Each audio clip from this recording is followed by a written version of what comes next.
భోగి స్నానాలు చేసేసా.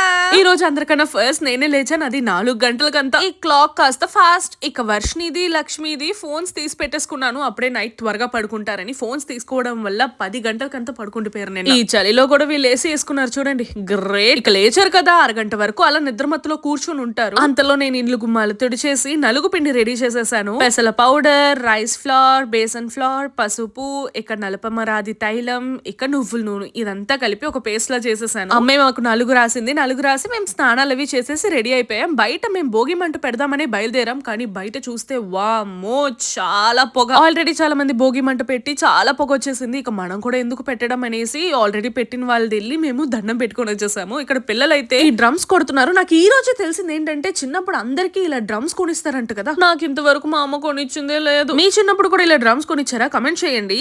ఇక రాగానే అమ్మ వేడి వేడి టిఫిన్ ఇడ్లీలు పెట్టింది. హ్యాపీగా తినేసాము. ఇక వర్షిని రాగానే నిద్రపోయింది. సో మేడం గారికి కూడా అమ్మే తినిపించేసింది. అందరికి భోగి శుభాకాంక్షలు. Bye guys, wish you all.